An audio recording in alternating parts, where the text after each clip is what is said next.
joining us for the Monroe County Childhood Condition Summit. If you are at the session where we're going to be giving tips on how to discuss race with children, then you're in the right place. Stay here. If you accidentally found yourself here, don't leave. Stay here. We think it's going to be a really good discussion. On the screen, you see some partners that have made today's summit a success. And so we just want to thank you all. We want to just say that we appreciate our partners. We know that this summit does not happen without all of you. You're probably wondering, who's this crazy lady talking to me? Well, my name is Nichelle Whitney. I am the CEO and founder of the Garden LLC, which is a diversity and inclusion training group. And today I have the pleasure of serving as your moderator. So what does that mean? That means I'm gonna help us get through today's flow. I'm gonna ask questions and I'm gonna have fun with our panelists.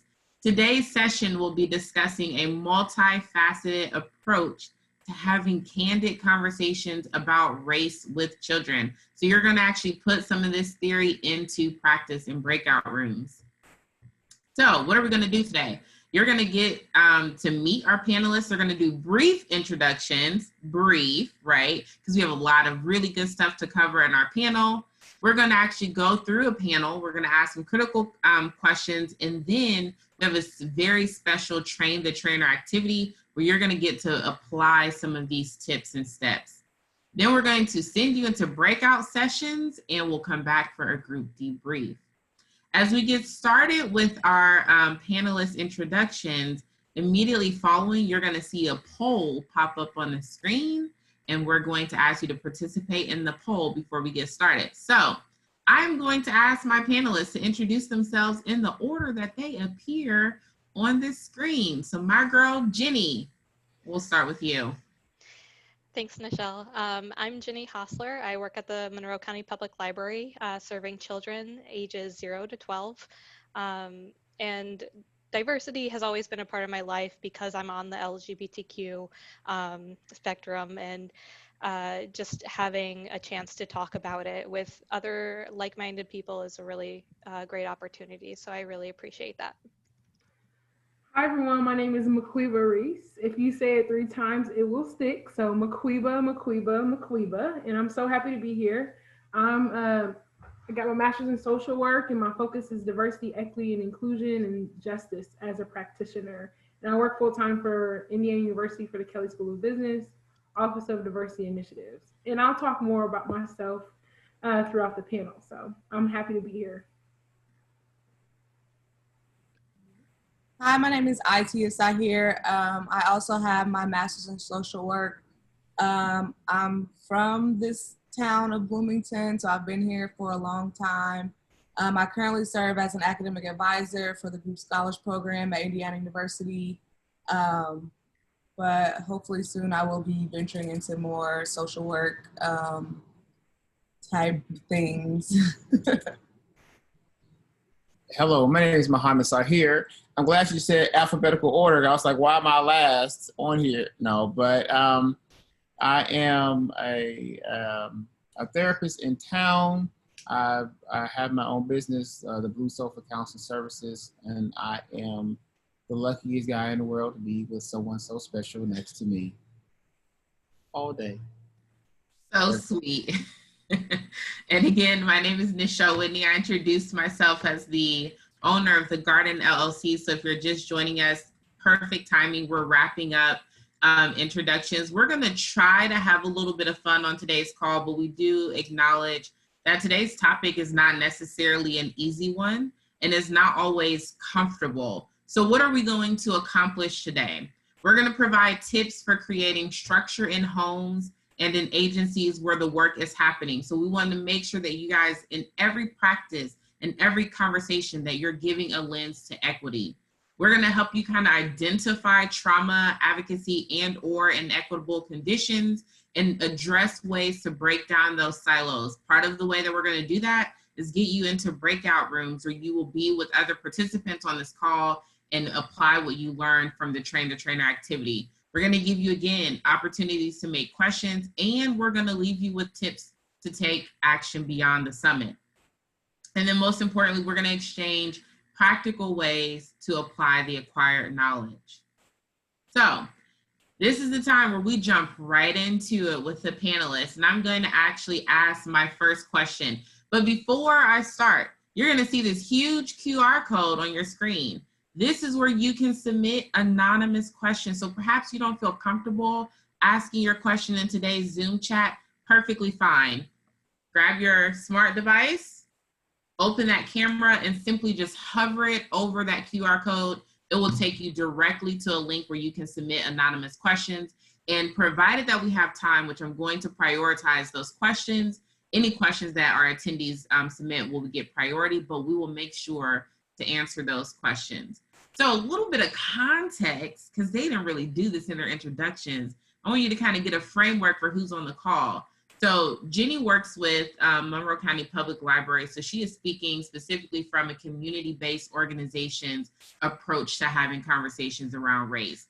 But then Maquiba, who is a small business owner here representing Tribe, but also is a social justice advocate in the community. She's talking specifically from that lens of how she has directly empowered girls. And then Itia and Muhammad, they are parents to 6 amazingly beautiful, opinionated, creative, like strongly engaged children that have been raised right here in Bloomington. And they Black.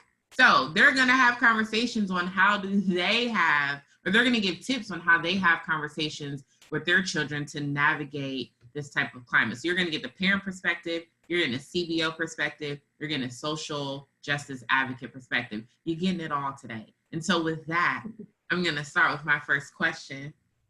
Why does any of this even matter? Why are we talking about this topic today? Why is it important to have conversations with children about race? And I'll pitch this to Maquiba first. Okay. Yeah. I, like Michelle said, thank you so much. I'm always excited when I get to be on a panel, and Michelle there, her energy is amazing. But I had the opportunity to do my practicum for Girls Inc. In 2018. And Girls Inc. here in Bloomington is predominantly a white space, because a lot of the kids that are of different ethnicities go to different places, and some just, I don't know how it happened, but here we are. So I saw that need of seeing a Black woman in this space after I think Shatoya left, and then some stuff happened. But I wanted to make sure that I was in a space where I could help to engage diversity conversations and initiatives. So I sought out this opportunity. I was like, okay, I see a lot. And I was like, okay. So I had a conversation with the executive director. We talked because we were on a commission together, and I shared with her my ideas. And so I told her I wanted to talk about, diversity and equity and inclusion, and helping to navigate these conversations. And so the reason why this is such an important topic is because kids are always growing. They're developing every single day. And repetition is the most important thing to help to solidify their growth, especially when it relates to something so sensitive. And so that's why I wanted to make sure that I was there every Friday for my practicum, and just committed to engaging in critical conversations as it relates to equity in our community, in a predominantly white space.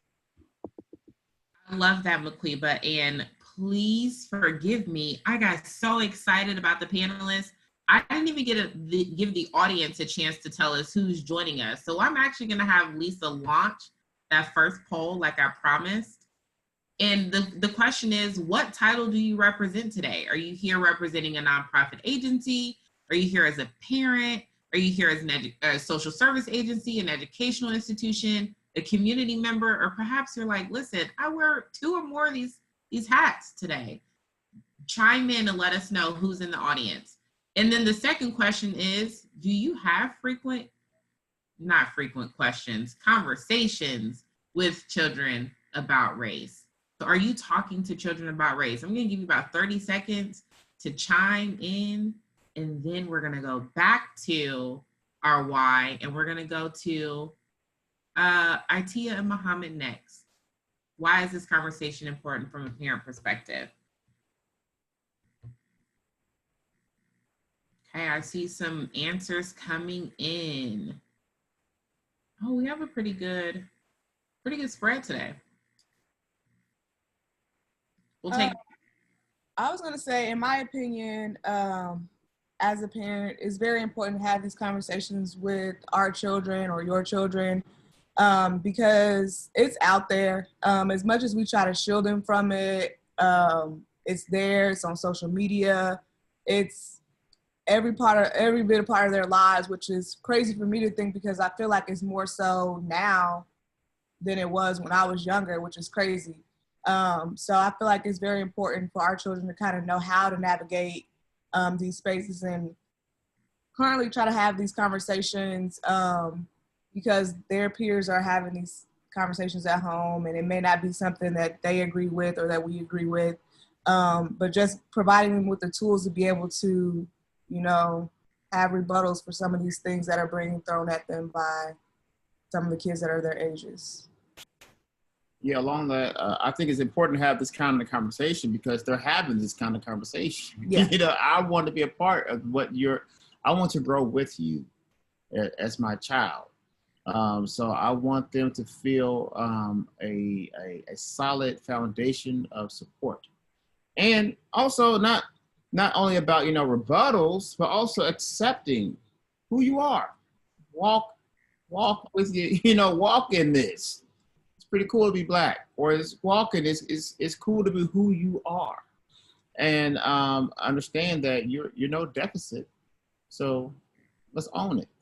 Yeah, like you said, they are having these conversations. It's been several times in this past week, actually, that they've come home and talking about kids have said this, about Trump 2020, or having things to say about Black Lives Matter, and just listening to them tell us the things that they say in response, or asking us what should they say in response and how to handle these situations that they're in currently. Like I said, I feel like it's more prevalent today than it was when I was younger, which is crazy to think about. Probably more accessible today. We're supposed to be moving forward as a society, but I think these are the same conversation they've been having. Now we just have access to your dinner table every day.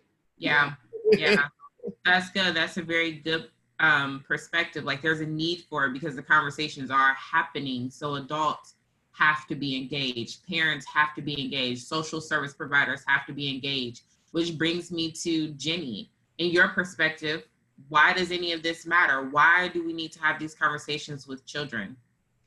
So my perspective from, the library or a community organization standpoint, it's never too early to start talking to kids about race and racism, because there are studies that show that children as young as 3 months old are able to recognize and prefer faces of their own race. And if left alone, if, parents or caregivers or the grown-ups in their lives don't talk about that, then they're learning to assign value to those skin traits or physical traits, whatever it might be, from media, family, friends, their community, their schoolmates, anyone around them. And so much like Muhammad had mentioned, the conversations are happening. And if you want to be a part of them, and if you want to kind of build from it, then you need to be an active participant in that conversation. When kids ask things like, why does that lady have dark skin? White parents and caregivers, they tend to shame their children or shush them because they're not sure how to respond, or because they think it might be offensive.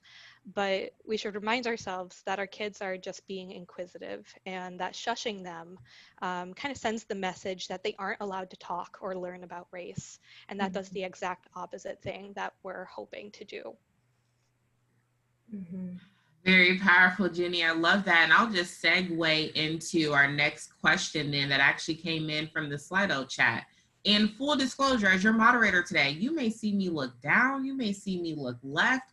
I'm monitoring the Zoom chat, I'm monitoring the Slido, I'm taking notes on these words of wisdom, but I am tuned in with you, okay? So I hope that is not distracting to you.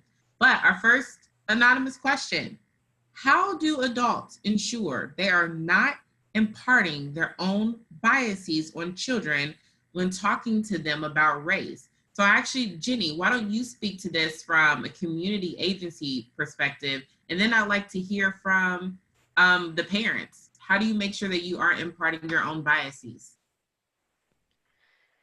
So something that I think this really kind of speaks to is you have to be aware of your own biases to know that you're not going to impart them. So I can only speak from my perspective, but some of the things that I do to try to combat that is doing the hard work of researching myself. I read, I listen to multiple points of views. I learn and unlearn where I need to, and I try to keep an open mind, kind of going from a growth mindset. So if someone brings to me and says, you know, hey, that wasn't really cool, that was kind of racist or something, I take that and I try to learn from it. I try not to go on the defensive, things like that. I'm also constantly self-reflecting and considering all of my own implicit bias, my privileges, my learned behaviors, and then trying to actively confront them. Something else that I do is when I see something problematic, I talk about it. You know, I'm one of those people who need to learn by doing and by saying and interacting with people. So having that sort of instance where I can interact, it helps me see that intention doesn't really matter. The impact matters. So my intention might not have been to say something that had some implicit bias tied to it, but the impact is still there. The hurt is still there. And so that's why I need to look at myself and better myself so that I can teach others or impart with others how to talk with kids or how to help the child kind of learn through my own mistakes too. Thank you, Jenny. Let's pass to Atia Muhammad. How do we make sure that we aren't imparting our own biases onto children when we're talking about race? You know, I'm not sure. To be completely honest with you, I think there's kind of two parts or two spectrums, if you will, when it comes to being biased. I've had people look out for me because I was Black, and I appreciated that. You know, so there are ways we can. So I think when talking to your children, maybe giving context on why we should treat people a certain way. Maybe things have not been fair. I tell my kids all the time, fair is a place where they judge pigs. Like this is not fair. Life is not fair. So I'll be delighted if I know that my children are watching me treat someone who's different than me positively, intentionally positively, because they are different from me. I hope that answers the question. But also keep in mind, like, not to keep it as simple as possible. Don't be a jerk. You know, try to be as helpful as possible. I understand we don't want to pass down our hurt, our pain, our insecurity to the next. But at the same time, we have to be mindful of our gut and our innate sense as people that have we have something in our, you know, you heard that fight versus flight type of mentality that we can have. I don't want to turn that off as well. You know, I don't want to say, you know, don't worry about no one, you know. You're like, no, trust your gut. But also, let's keep a running theme of kindness as well. I hope that answers. That does. That's great. Your phrase "don't be a jerk" is a very real thing, right? Because there are some cultural contexts, general context, or generational context, right, that may impact the lens in which we share with children. I'll share a story about how my dad sent me to college and then how he sent my little brother to college. I'll share that story a little bit later, but I do want to keep rolling with questions. Thank you guys for that feedback. But Cleva, I actually want to pass this question to you. Yeah. How do we even explain race to a child? Because as DEI professionals, we know that race is a social construct. So how do we make sense of that to a child? I think it's a couple of things. And so I don't want to be long-winded, but there's a couple of things that I think about. And I want to give an example of what I did with the girls at Girls Inc. And so the age frame that I worked with was 6 to 9, and then also the teens. But this particular program, I work with 6 to 9 6 to 9 adolescents, 6 to 9 years old, and it was about 6 to 9 adolescents there. It's just so confusing. But so what I did was I did what's called a scavenger hunt, and so I did a museum of women of color that were prominent, and I printed out the pictures, and then just like some really brief introduction of who this individual was, and then I put it around the gymnasium at Girls Inc. And so, and then they had a scavenger hunt, and then I had one of the young ladies facilitate the conversation. Okay, so what did you learn from this? What takeaways did you have? And so something like that was as simple to me. It's just how do you integrate what we're doing as far as wanting them to see a variety of local leaders as well as national leaders, so that they can see the different ethnicities that are doing stuff, the different women that are leading change and aspiring to be them. Because I remember when I was younger, I aspired to be a particular princess, right? And it didn't matter that she was white. And so it doesn't matter if these individuals are aspiring to be a Black chemist or a Black or indigenous or anything like that. It doesn't really matter if they're aspiring to, but the only way that they can aspire to be something is if they see it. And so I made sure to incorporate all types of women, even women that identify as LGBTQ. They didn't know it, but they knew that this individual did a certain particular career, and so they aspired to be this person, because of their career choice.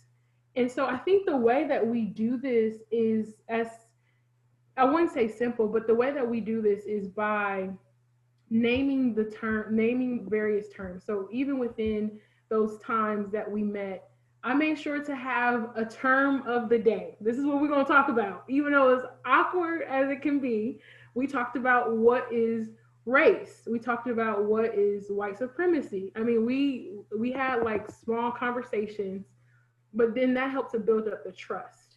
And if you name it, it helps out. And then I know that Jenny mentioned earlier that sometimes parents, or sometimes what happens is this idea of shame and guilt. And so with that, there's this balance that you have to do, is once you do talk to an individual about something like white supremacy, be prepared to show examples of white people doing justice work right? Be ready to show individuals doing work that help Black and brown liberation. Because then that can show like, hey, yeah, I understand that shame, but these are individuals that are supporting and amplifying Black and brown liberation. Maquiba, I'm over here taking notes. That's why I'm looking down. But what I love about what you just shared is, one, normalize differences, right?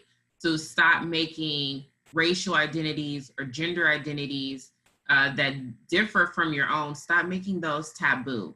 Embed. So what social service agencies can do, what community-based organizations can do, is weave it throughout their experience. So these girls who are 6 to 9 years old, who are having conversations about race and seeing Black chemists, they're not internalizing necessarily that they can't be that Black chemist, but maybe they're just aspiring to be that chemist. So what I heard you say is embed this into your structure. That really plays into this widely discussed term that's happening right now, is how to be anti-racist. A lot of people will say, I'm not racist. Like, what are you talking about? Like, I have not a racist bone in my body. But to be anti-racist is to take Maquiba's recommendation in partnership with what Jenny and Itia or Muhammad have shared, and to really say, I'm going to disrupt what is in front of us, and I'm going to start to embed this celebration and acknowledgement of all differences within our curriculum, within practices, within procedures,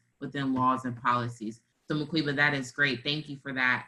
I want to close then with the panelists. And I say close, they're not really going anywhere. They're going to hang out and be here for the debrief and continue fielding questions. But I want to hear from Maquiba and then from Itia Muhammad.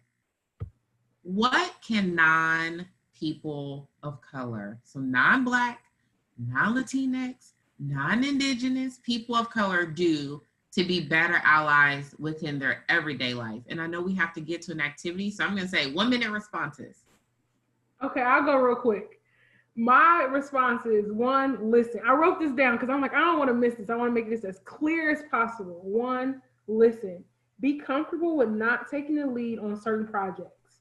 Make sure to have perspectives in the infrastructure, meaning the planning stages of the initiative that include diverse voices and not just events centered around ethnic topics.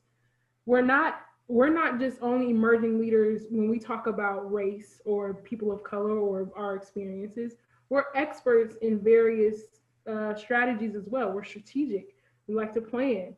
We're smart. So using us in different areas is really good. And then the last thing that I would recommend is making sure that if you do have like a diversity, equity, and inclusion office, that office is not only asked when things go wrong, that you include us, include them, include that whole entire office during the whole entire fabric of whatever agency you're a part of, right? And not only when things are going wrong as it relates to race, but when things are in the infrastructure stages, in the beginning stages, include individuals in those conversations, especially if you have an office catered towards equity and inclusion. So what I heard you say is make sure you're listening, make sure you're leveraging the resources, and then stop expecting Black and brown people to be captain, save your team after you've made the mistake. Put them a part of your team of heroes from the beginning. Thank you, Maquiba. Exactly. Past Itia Muhammad. What can non-Black, non-Latinx, non-Indigenous people do to be better allies within their everyday life? I love what Maquiba said. She said, listen, and I just cannot say that enough. Listen and believe. Not listen and like, no, but like, no, the comma buts, leave that somewhere else. Like, that's another sentence for another day. Like, no, listen to our complete sentences, as short or as long as it may be. It's probably more of the former, because we know what we're talking about. We say something, it's like, I gotta explain what I just said. Like, don't be a jerk. Period. Like, that's the whole sentence. Go ahead. Yeah, I agree with that. One of my biggest issues, or our biggest issues, I feel like, is being heard. And I feel like, especially when it comes to like talking to my kids, is teachers about them and who they are and certain things. When I feel like I'm not being heard is when I'm gonna go off. So I feel like listening and giving that complete understanding, and like Muhammad said, leave the comma buts for something else. Just kind of having an open mind frame and understanding, or trying to have an understanding of where someone else is coming from, because I feel like as Black people, we do that naturally. Like, I feel like that's one thing that we teach our kids to do, is having understanding of other people who are different from you, but they're not getting that same treatment in return. Right.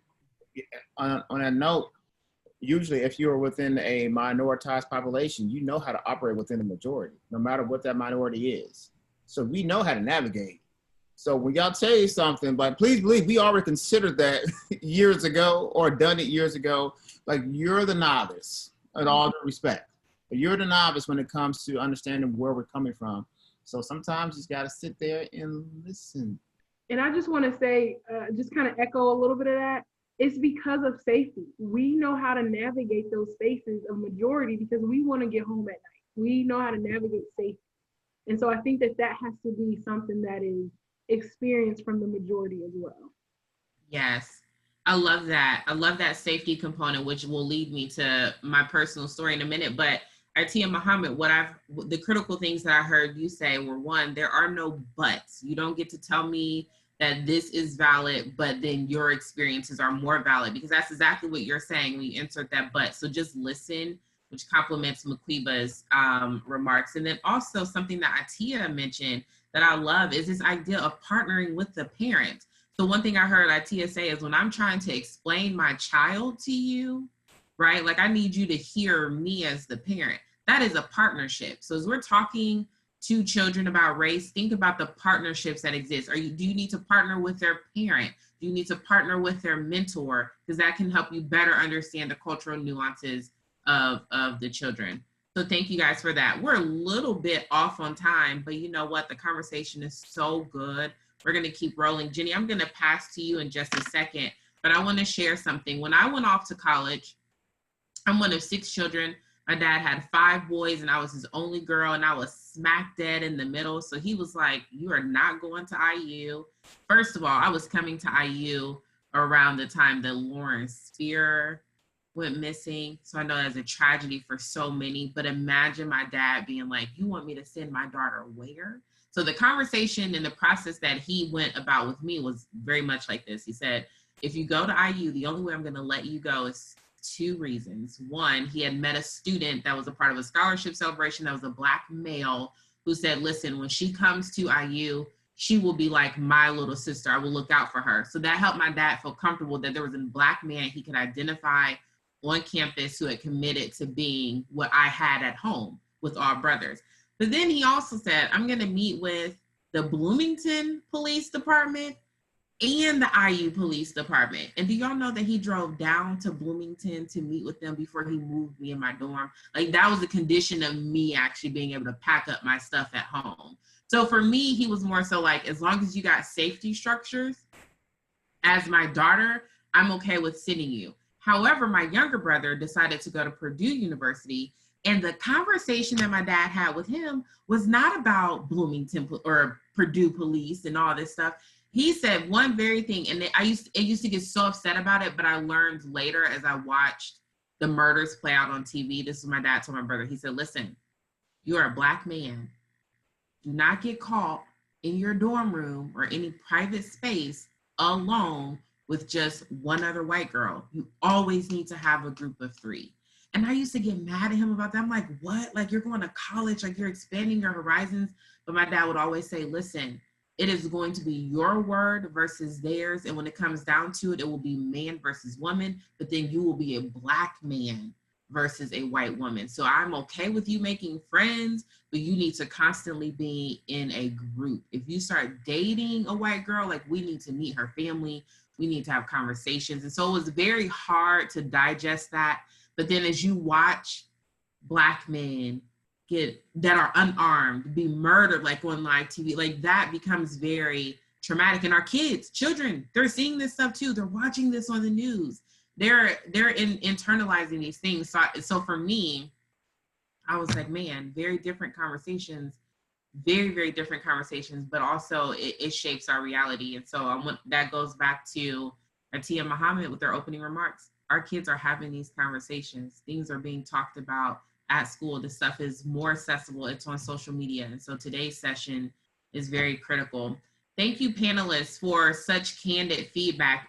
We're not going to lose you. We're just going to hang on to you until the end of the debrief. But at this time, I'm going to actually roll it over to Jenny, who is going to take us step by step through ways to engage children in conversations around race. Jenny, I invite you to join me. Thank you, Nichelle, and thank you for sharing that story. It's really impactful, just even in my own, bubble. So thank you. Okay, so we're going to be talking about some ways that you can have a discussion with children, whether they're your own children or maybe you're in a school setting or in a public library setting like I am. Having these conversations is a really great way to kind of start their path. So these programs and discussions here in this part of the section are a little less candid and a little more structured. However, the concepts are going to be easily applicable to more candid conversations later on with your students or with your children. So I'm going to first describe some of the ways that I approach leading discussions about diversity-related issues with kids, such as in my library programs. But we're also going to model the different steps, as well as lead discussions and activities related to the topic. And then you guys will have a chance to practice doing some of it, as well as having a bit of time to talk with each other, some of your peers, share your own experiences or resources during our breakout section. So before you dive into the meat of the 4 steps that we had, I like to always create ground rules together with the kids. So asking them, how do you want to be treated? Usually they'll give you responses like one person speaks at a time, we listen to each other, things like that. Everyone has the right to pass on a question or activity that make them uncomfortable. That's a really important one for me. So having those ground rules will help you get through everything else. So when we look at step 1, it's introduce the topics first, define them, easy. So for example, you might want to talk about racism first and then go into pieces of racism such as microaggressions, implicit bias, racial profiling, and violence.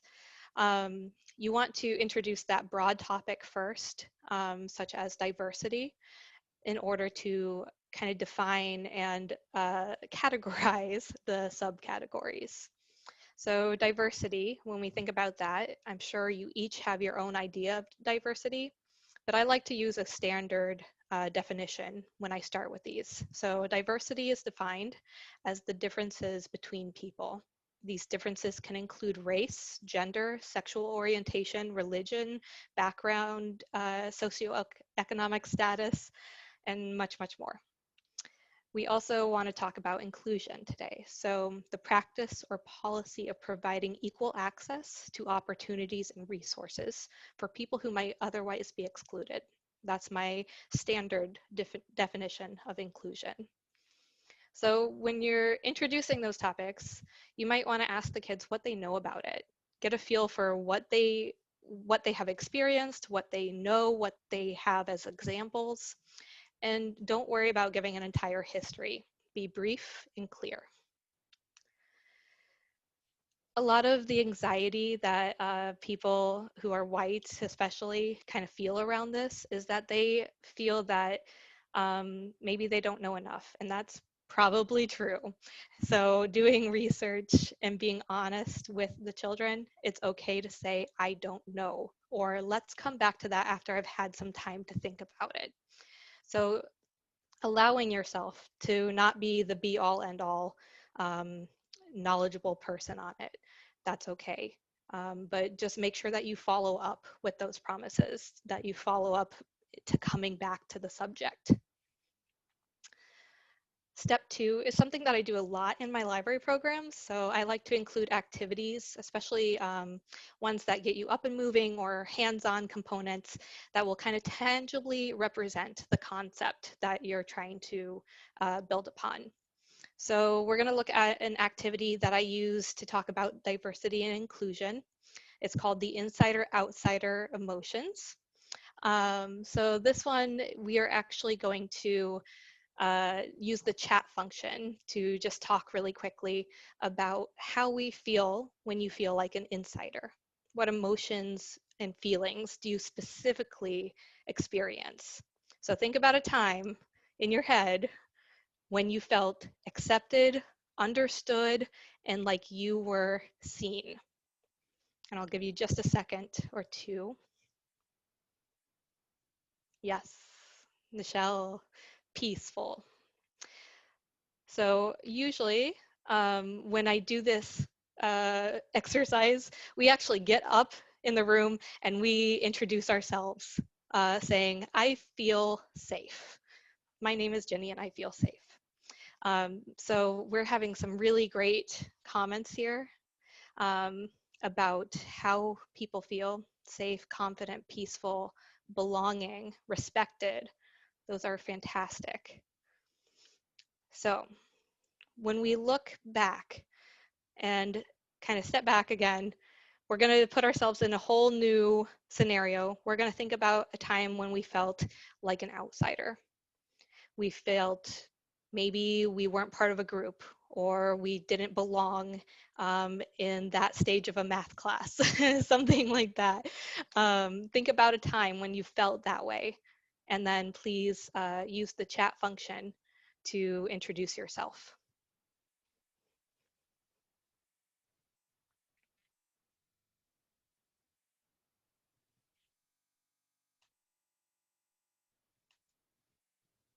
We're getting a lot of good ones too. Rejected, nervous, ashamed, frightened, vulnerable, anxious, wanting to leave, resentful, invisible. Yeah, those are all really hard feelings. They're humongous feelings, especially when you think about, you know, a 7-year-old feeling this deeply. So some of the things that we talk about after we've identified and introduced ourselves with these feelings, I asked the children to describe some of their behaviors when they felt that way. So as an outsider, you might have felt resentful. So how did your behavior reflect that resentment? What did you do? We also go on the flip side of that and use the insider situation. So when you felt like an insider, when you felt safe, what actions did you do? How did that come about within your behavior?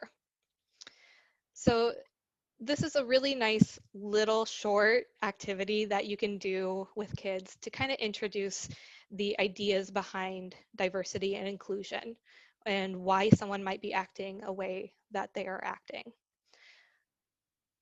Now, if we move on to the next slide, it's my second step of using media to kind of help us talk about these items. So I'm going to read the words on here because I know it might not be exactly big enough for everyone to read. But this is basically a story. It's The Day You Began by Jacqueline Woodson. It is about a classroom of kids who are very, very different from each other. And some of them feel like outsiders, some of them feel like insiders. But even toward the end, it all kind of changes and they all kind of realize that they are alike, they have differences, but those differences are amazing. So here's the first slide here. There will be times when no one understands the way words curl from your mouth, the beautiful language of the country you left behind. My name is Rigoberto. We moved here from Venezuela. And because they don't understand, the classroom will fill with laughter until the teacher quiets everyone. And I want you guys all to kind of take in that image and those words, the ideas behind them. And we're going to move on to the next photo.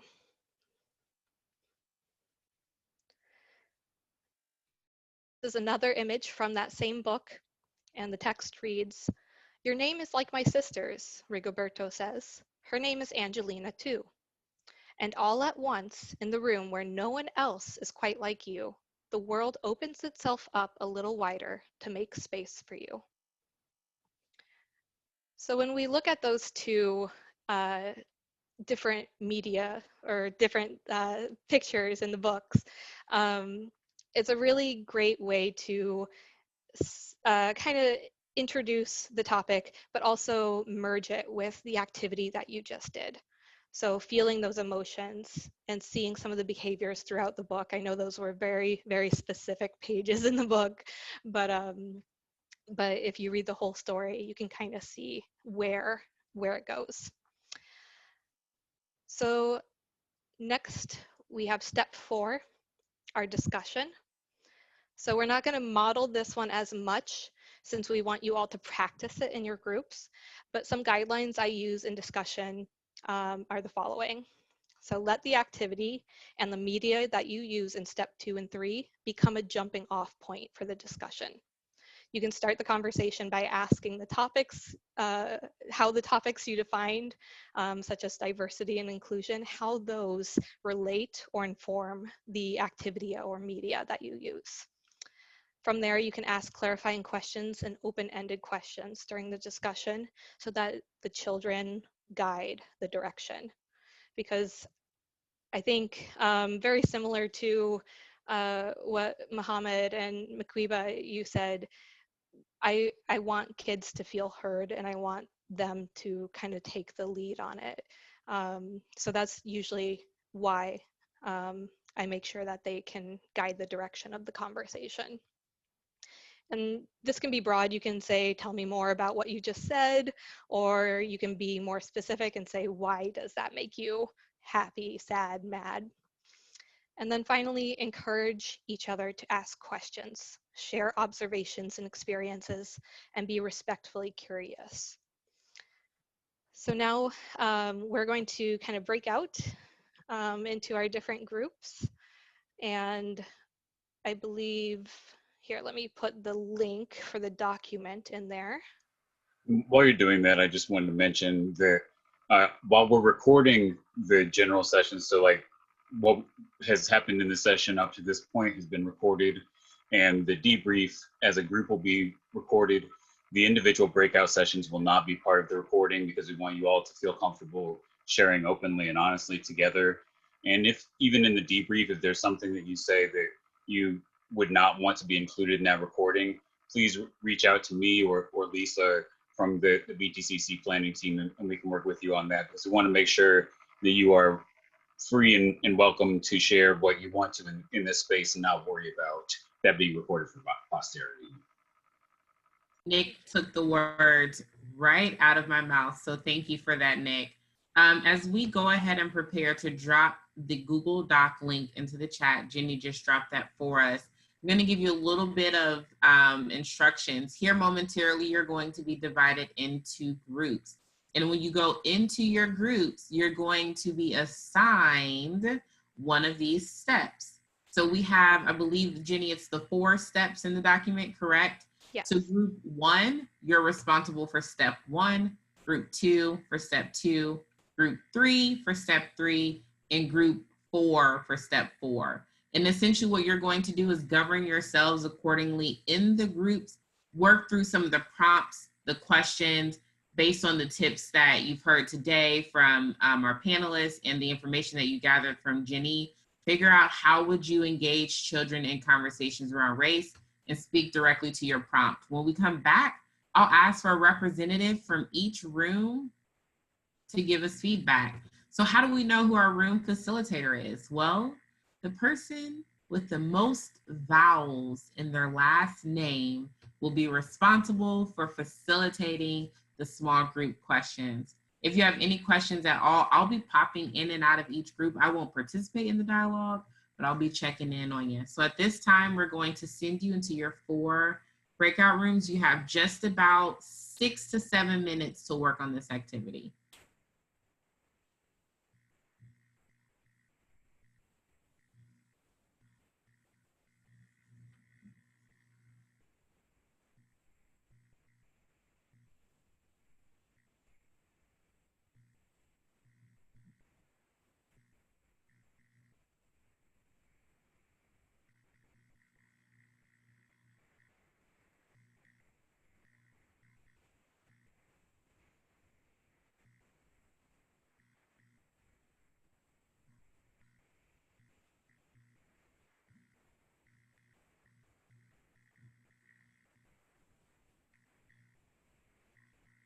Debrief quickly for anyone who's interested in sharing, like they want to share vocally.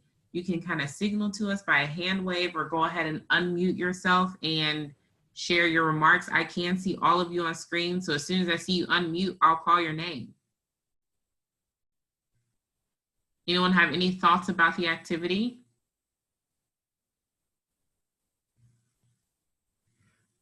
Okay. I don't see anyone jumping for the unmute, so I'm going to invite you at this time after today's session, after hearing about the perspectives and the tips that our panelists have had, I'm going to ask them to consider one final piece of advice that you would like to give regarding how to have conversations on race with children.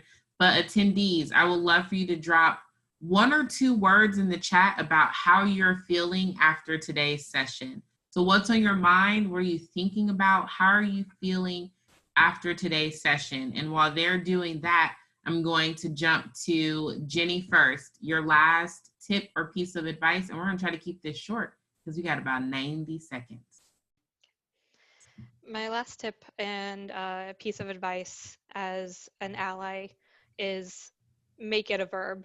You know, allyship isn't one and done.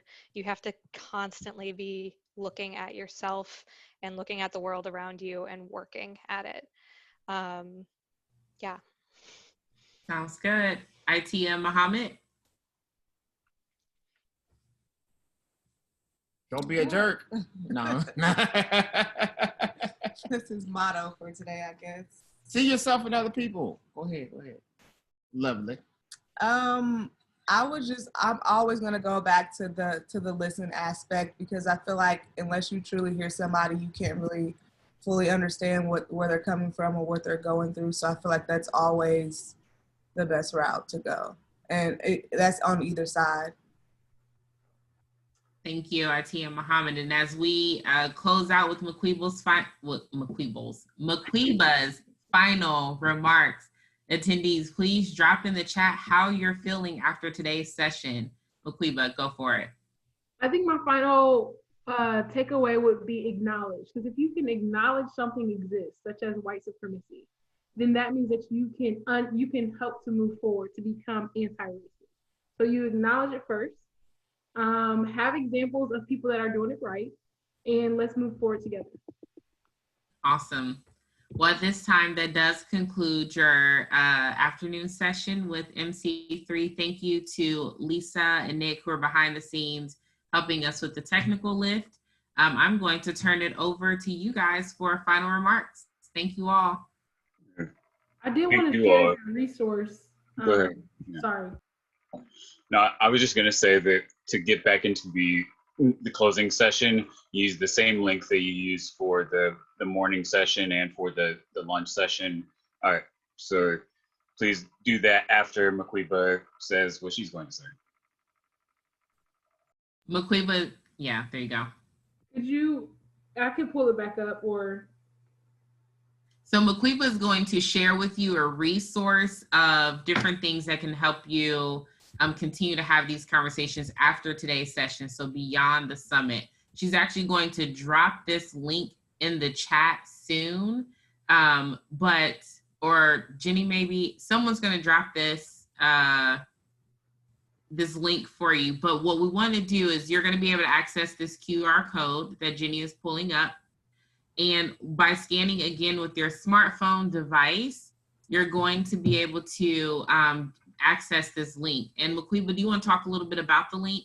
Yes, I'm gonna stop sharing. I didn't know. Sorry, I apologize.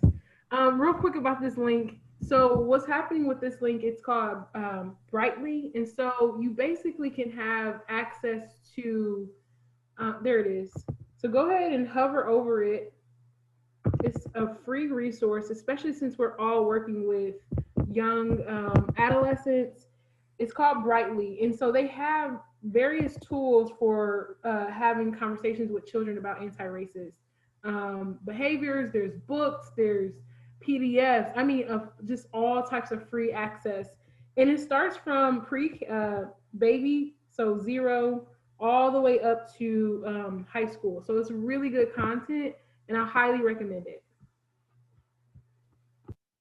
Could I jump in really quick too on that? Sorry, I meant to mention this. The library received a grant on creating book club kits and storytime kits that will address advancing racial equity. Those are almost done, so when you get a chance, search the library, and if you want to have a book club with your family, with your classroom, whoever, it's a really great resource too. Thank you, Jenny and Maquiba. So I'm passing it back over to our MC3 team to close us out for today's session. Thank you all, and we'll see you in the closing session. Really appreciate y'all being here. Thank you.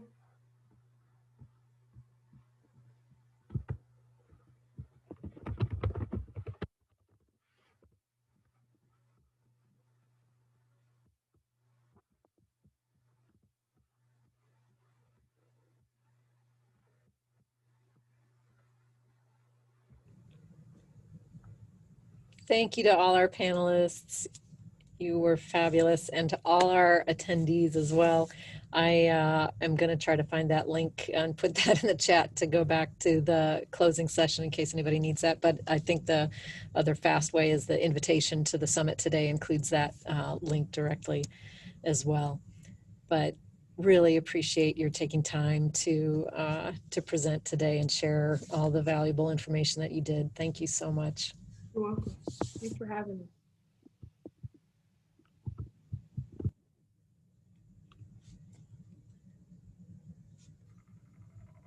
If you don't need anything more from me, I'll go ahead and